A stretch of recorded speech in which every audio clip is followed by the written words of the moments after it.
Your research paper guidelines, let's talk about the introduction. This is video number 4 in the series.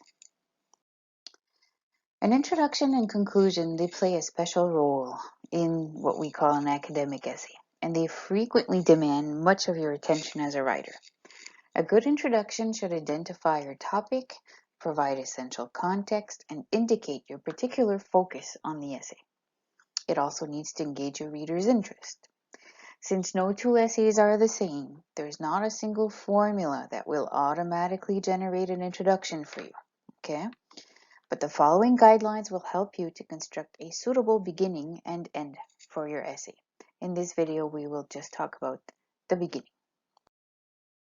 So general advice about introductions. The introductions for most papers can be effectively written in one paragraph, occupying half to 3/4 of the first page. Once again, that's not set in stone. That depends on you and on the length of your entire paper. Your introduction may be longer than that, and it may take more than one paragraph, but make sure that you know why. Make sure it's necessary. The size of your introduction should bear some relationship to the length and complexity of your paper. A 20-page paper may call for a 2-page introduction, but a 5-page paper will not. Get to the point as soon as possible. Generally, you want to raise your topic in your very first sentences. Remember the funnel, okay? A common error is to begin too broadly and be too far off topic, and that ends up confusing your reader. Avoid sweeping generalizations. They just kind of show that you don't have any creativity. If your essay has a thesis, and here yours will have to have a thesis, your thesis statement will typically appear at the end of your introduction, even though it's not a hard and fast rule. But remember, in our context, it is.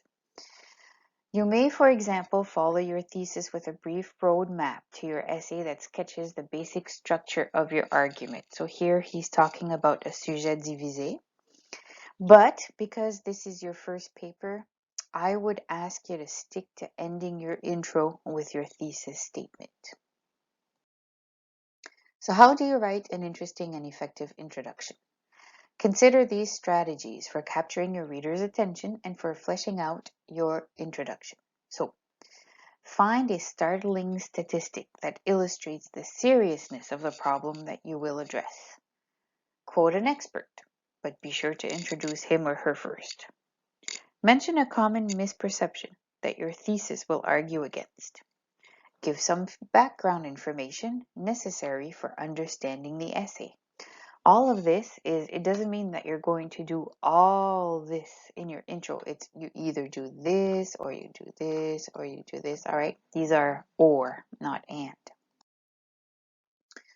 You can also use a brief narrative or an anecdote that exemplifies your reason for choosing the topic. In an assignment that encourages personal reflection, you may draw on your own experiences in a research essay. The narrative may illustrate a common real-world scenario. So translation, you can use the I in this essay. Let's say you have had some experiences with flooding. I'm sorry, I'm always coming back to flooding, but anyways, you could use the I and talk about, my family has been blah, blah, blah, blah, blah, blah. You can do that here. Makes your essay a little bit more personal, but might make your point even more poignant for your reader. In a science paper, explain the key scientific concepts and refer to relevant literature. Lead up to your own contribution or intervention. So if you're going to be more scientific, make sure that you have something to say, that you're not just telling your reader what you've learned. It'd be nice to have, a little bit of what you think in there as well.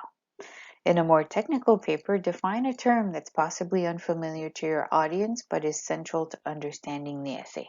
Let's say you were writing about fracking, for example. It would probably be good right in your introduction that you explain what fracking is just a little bit.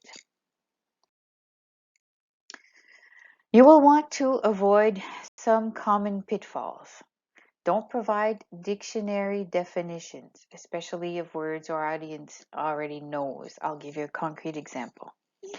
You begin your essay by saying the Webster's dictionary defines flooding as blah blah blah. Don't do that. Okay, a lot of people post-secondary world do that. Don't do that. Don't repeat the assignment specifications using the professor's wording. This won't happen here because I'm not giving you a specific topic. You're choosing your own. But if I were to give you a specific topic, you would not repeat the topic here.